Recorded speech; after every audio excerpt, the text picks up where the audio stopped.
I've got a pretty important, or you could say a milestone on the project today. What we're going to be doing is dressing up the chassis. So we're going to be repairing any cracks and any other imperfections and so on. We're also going to be welding a secondary tank support on the other side for the auxiliary tank. And what this means is that in terms of the project for me, it's a major step. I can progress to the next stage of the project, which is effectively reassembly. So I haven't yet decided what paint or products to use once it's done, but the aim of today is to try to get this done. Now there's a bit of work to do. Luckily not any rust really. I mean, it's a very rust-free chassis, surprisingly, given it's a 1963. But there is the usual imperfections, such as the cross members here that need to be dressed up, pieces cut out and re-welded, cracks around the spring hanger mounts, and so on. I've been going around and marking it with a black pen what needs to be dressed and repaired, but it all seems to be on the front side of the chassis, which is surprising, because generally if you're a Land Rover nutter, you would know that the cross members tend to be one of the big problems, and so do the front dumb irons. But in my case, luckily enough, I don't have to worry about that. Let's quickly go through the chassis so you can have a bit of a closer look at the condition of it.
So pretty much that's the condition all round. It's very good.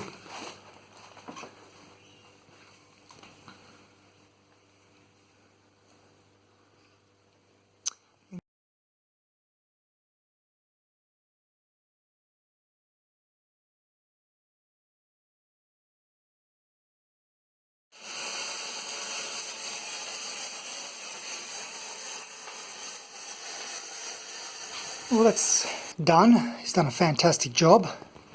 We've replaced the piece up there, cleaned up around here.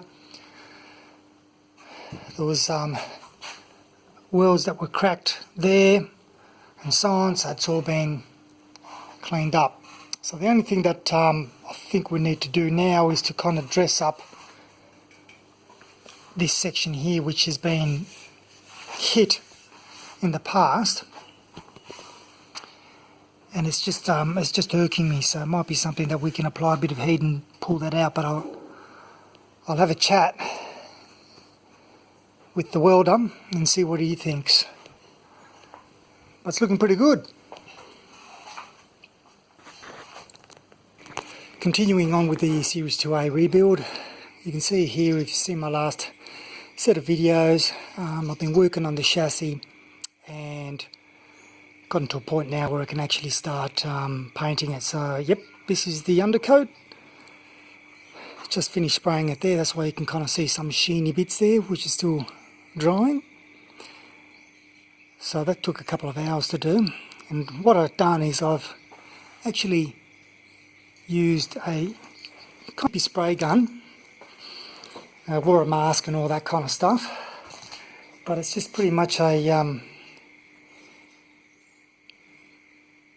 actually this spray gun was $10, could you believe it? And it's got the small canister, which is actually ideal for me because I prefer to refill those and have too much paint left over.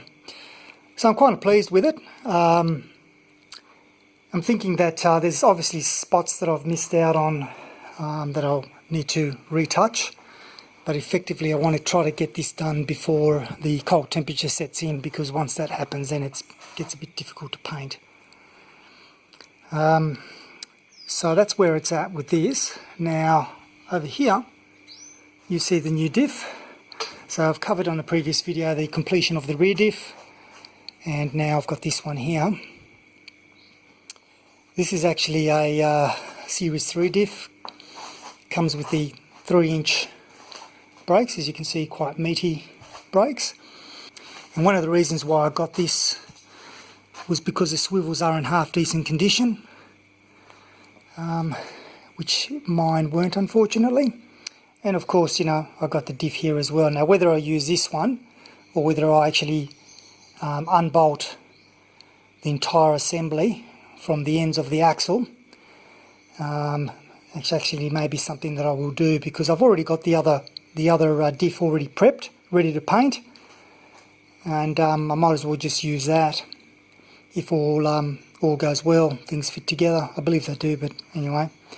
So that's a quick update on the front diff and the chassis. So more on this space a little later on. So apologies for not doing all the nitty-gritty detail. Unfortunately I've been running out of time and I've been just getting in and doing the job. So but if you've seen my previous videos about how to clean and prep stuff, that's how I do it anyway. I'm not saying that is the absolutely correct way of doing it. I hope it is for my case, but it's one of those things where I've done all that, painted it, and I just get cracking with it. Okay, until next time, thanks for watching.